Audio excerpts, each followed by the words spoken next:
ان معاشروں میں رہتے ہوئے جہاں ایک طرف اپنے ایمان کو بچانے کی مسلسل کوشش کرنی ہے، ہر طوفان کے مقابلے میں اس پر بند باندھنے ہیں، وہیں ناگزیر ہے، جو ڈاکٹر حضرات یہاں بیٹھے ہوں وہ اس بات کو زیادہ بہتر جانتے ہیں کہ جب ماحول کے اندر جراثیم موجود ہوں، بیماری اور اس کی علائشیں موجود ہوں، تو ہر صحت مند آدمی اس خطرے سے دوچار ہے کہ نہ معلوم کب اس وبائی مرض سے دوچار ہو جائے۔ اس لیے جہاں اپنے آپ کو بچانے کے لیے آدمی مختلف تدابیر اختیار کرتا ہے بیماریوں سے، اور معاشرے کی جو بیماریاں ہوتی ہیں، معاشرے کے جو امراض ہوتے ہیں، خدا سے بے خوف ہونے کے نتیجے میں آخرت سے بے فکر جو معاشرے ہوتے ہیں ان کے حوالے سے، جن معاشروں میں چاروں طرف منکرات کے جھاڑ جھنکار بچھے ہوئے اور لوگوں نے اس کو فیشن سمجھ لیا ہو، اس کو بے نام کی ایک ترقی جان لیا ہو، اس کو ماڈرنزم کا نام دے دیا ہو وہ خدا سے بغاوت، ہو وہ آخرت سے بے فکری، اس کی رگ و ریشے کے اندر ان تمام اعمال کے سرایت کیے ہوئے ہو اللہ کی نفی، تو ایک ایسے معاشرے میں رہتے ہوئے آدمی جہاں اپنے آپ کو بچانے کی کوشش کرے اور تزکیے کی اور تعمیر سیرت کی اور کردار سازی کے لیے قرآن و سنت سے اور مسلسل حدیث کا ورد کرے اور اپنے تزکیہ نفس کے لیے ان تمام اعمال کو اپنانے اور اختیار کرنے کی کوشش کرے جو اس طرف لے جاتے ہوں، وہاں ناگزیر ہے کہ معاشرے کی اصلاح کے لیے، معاشرے کے تزکیے کے لیے، اس لیے کہ اچھے معاشروں کا برا آدمی بھی کافی اچھا ہوتا ہے اور برے معاشروں کا اچھا آدمی بھی کافی برا ہوتا ہے، اس لیے کہ جو اوسط اچھائی اچھے معاشرے کے اندر موجود ہوتی ہے وہ تو سب کو میسر ہوتی ہے، اسی طرح برے معاشرے کی جو اوسط برائی ہے، میرے گھر میں وہ برائی ہے جس میں میں رہتا ہوں، میری برادری میں وہ برائیاں ہیں جن میں میں رہتا بستا ہوں، اور چاروں طرف معاشرے میں جو چلت پھرت ہے ان برائیوں سے بچنا، ڈگری کا تو فرق ہو سکتا ہے کہ کچھ لوگ اس میں 100% غرق ہو چکے ہوں ان برائیوں میں، اور کچھ لوگ ابھی صرف 90% غرق ہوئے ہوں، اور کچھ تمام کوششوں کے باوجود اپنے آپ کو 20-25% اسی کے اندر غرق پاتے ہیں، اس لیے کہ اس معاشرے کا حصہ ہے، اسی معاشرے سے ان کی لین دین ہے۔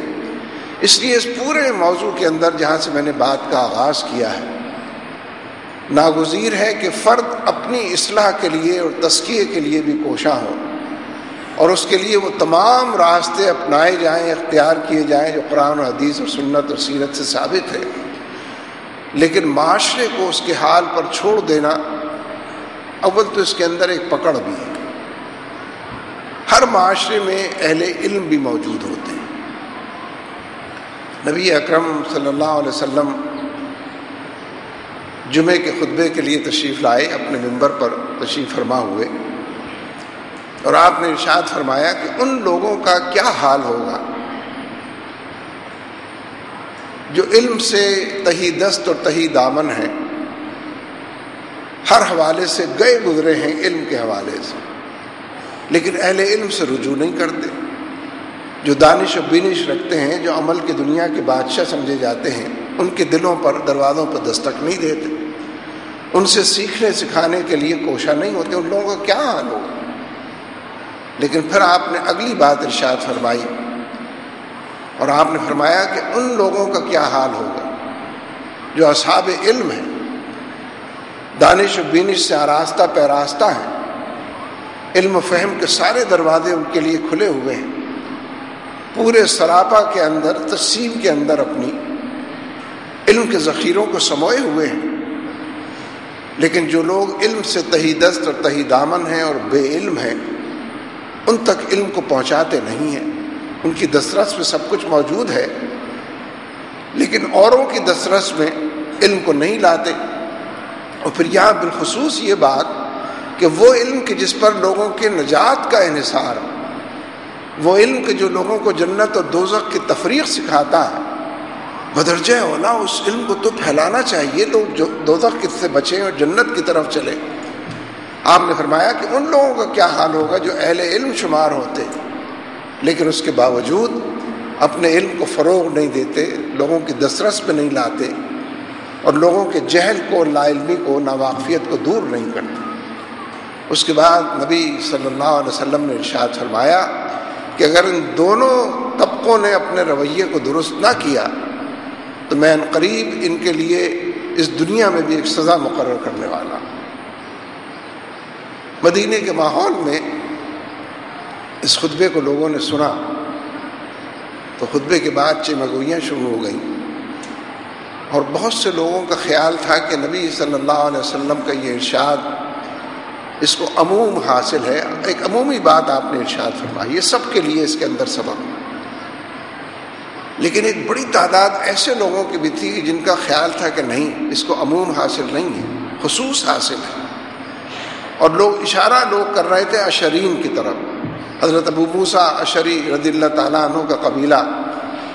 یمن سے آ کر مدینے میں ایک الگ بستی بسا کر آباد ہو گیا تھا. یہ اہل علم کا قبیلہ تھا، ان میں بڑے قرہ تھے، بڑے فقہا تھے، بڑے دین کو جاننے والے تھے، قرآن و سنت کا درک رکھنے والے تھے. بڑی تعداد یہ اہل علم لوگوں کی تھی. اس لیے کچھ لوگوں نے مسلسل انگلی اٹھائی کہ اشرین کی طرف اشارہ ہے نبی صلی اللہ علیہ وسلم. اور یہ لوگ جہاں رہتے تھے ان کے چاروں طرف کاشتکار لوگ آباد، بدو گئے گزرے، وہ اپنی مشقت اور محنت سے وقت بھی نہیں نکال پاتے تھے کہ علم سے رجوع کریں. لوگوں کا اشارہ ان کی طرف ہوا. اشرین تک جب یہ بات پہنچی انہیں کچھ تشویش سے لاحق ہوئی. انہوں نے اپنے ایک بڑے اہل علم کے وفد کو نبی اکرم صلی اللہ علیہ وسلم کی خدمت اقدس میں بھیجا کہ حضور مدینے کے لوگ ہماری طرف انگلیاں اٹھا رہے ہیں، اور لوگوں کا یہ خیال ہے کہ آپ نے ہمارے حوالے سے یہ بات فرمائی. نبی اکرم صلی اللہ علیہ وسلم نے ان کی بات سنی تو اپنے خطبے کو پھر دوہرا دیا. انہوں نے سنا تو عرض کیا کہ حضور یہ تو عجیب بات ہوئی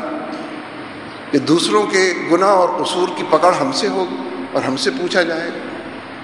ان کی اس بات پر نبی اکرم صلی اللہ علیہ وسلم نے اپنے خطبے کو پھر دوہرا دیا. یہ سنا تو وہ بات کو سمجھ گئے، اس کے تہہ کو پہنچ گئے اور وہ گرہ کھل گئی. اور انہوں نے عرض کیا کہ یا رسول اللہ ہمیں کچھ مہلت دی جائے، 1 سال کی مہلت دی جائے کہ ہم اپنی اس کمزوری پر قابو پائیں اور اپنے اس علم کے فروغ کے لیے کوشاں. تو حقیقت یہ ہے کہ معاشرے میں دونوں طرح کے لوگ ہوتے ہیں. اگر اہل علم یہ سمجھے کہ ہمارا علم ہماری بخشش کے لیے، نجات کے لیے، ہم علم کی ممٹی پر بیٹھے ہوئے ہیں، بہت اونچائی پر بیٹھ کر ہم لوگوں کو دیکھ رہے ہیں نیچے کس قدر گئے گزرے لوگ ہیں، جہل سے آراستہ پیراستہ لوگ ہیں، ناواقفیت اور لا علمی کی دلیل لوگ ہیں. اگر اہل علم اپنے گرد دائرہ بنا کر اپنے آپ کو سب کچھ سمجھ کر بسم اللہ کے گنبد کے اندر بند ہو جائیں تو نبی اکرم صلی اللہ علیہ وسلم اس کی بھی سرزنش فرما رہے ہیں. اور جو علم سے گئے گزرے ہیں، تہی دست اور تہی دامن ہیں، ان کو بھی توجہ دلا رہے ہیں کہ ایسے لوگوں کی مجلس میں بیٹھو، ایسی صحبتوں کو اٹھاؤ، ایسے لوگوں کی قربت حاصل کرو، اہل علم کی مجلسوں کے اندر جاؤ، جہاں وعظ ہو رہا ہو، تلقین ہو رہی ہو، نصیحت کی جا رہی ہو، جہاں مل جل کر ممبر و محراب سے، گنبد و مینار سے ایک دوسرے کو بھلائی کی باتیں بتائی جا رہی ہیں. تلاش کرو ایسی مجلسوں کو، خود بھی وہاں پر پہنچو، اور اہل علم بھی صاف بن کر نہ بیٹھے علم کے اوپر، بلکہ فی الحقیقت اس کے فروغ کے لیے، اس کی تشہیر کے لیے، اس کی اشاعت کے لیے، اس کے ابلاغ کے لیے ان کے اندر خود یہ تڑپ ہو کہ لوگ لا علم نہ رہ جائیں، علم سے بے بہرہ نہ رہ جائیں، جہالت کے گھٹا ٹوپ اندھیروں میں گم نہ ہو جائیں، ان کو اس راز سے واقف کرائیں. اس سلسلے کی ایک بات اور عرض کر کے آگے چلتا ہوں. نبی اکرم صلی اللہ علیہ وسلم کے جو صحابہ ہیں، سارے صحابہ ستاروں کی مانند، جن کی بھی پیروی کی جائے، جن کی بھی اتباع کی جائے، آدمی اپنے آپ کو راہ راست پر پائے، جنت کا راستہ طے کرے، منزلوں کی طرف پہنچے، نشانات منزل، کامیابی، کامرانی. لیکن ظاہر ہے کہ صحابہ کے گروہ کے اندر بھی مختلف درجے ہیں، اور یہ درجے آج بھی لوگوں کے ذہنوں کے اندر موجود ہیں. جسے حدیث کے ساتھ آج شغف ہو، حضرت ابو ہریرہ رضی اللہ تعالیٰ عنہ، جسے تفسیر سے، علم تفسیر سے شغف ہو، جسے فقہ کے ساتھ، جسے علم کلام کے ساتھ